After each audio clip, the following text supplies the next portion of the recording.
reconciliation. But there's still a lot of work to do. As Chief Stuart Phillips said, reconciliation is not for wimps. And he was right. You know, the overlaps and conflicting interests and challenging collisions of interests that are created by the need to move to recognizing the governance, self-governance, and title of First Nations is a complex and vexing problem.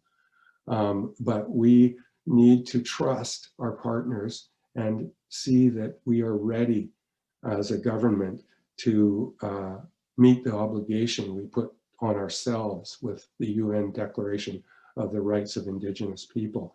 We have taken great steps to get there so far, but it is not simple.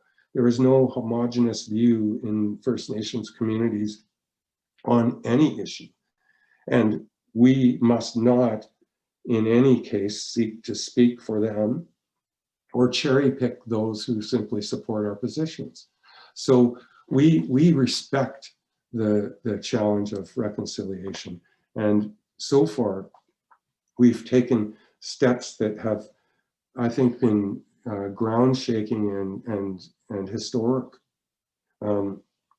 We became the first jurisdiction, of course, to enshrine the UN Declaration of the Rights of Indigenous People into legislation.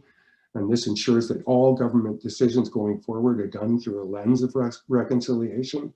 The first paragraph of every minister's mandate letter contained that obligation.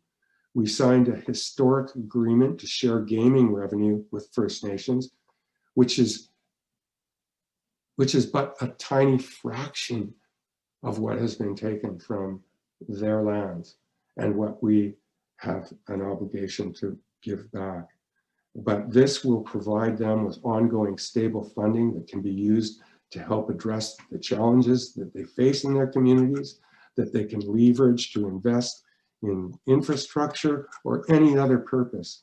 Funding has already started flowing through this agreement, and it is changing the lives of thousands of First Nations citizens of British Columbia. We invested $50 million into language restoration. And I have to say, personally, that's touching my heart because my grandfather left me a couple of books of notes, handwritten notes in his hand that he took sitting on a front porch with Ed Elliott and Ernie Elliott, Cowichan elders, translating Hulkaminam words. And this is written in my grandfather's hand. I treasure that.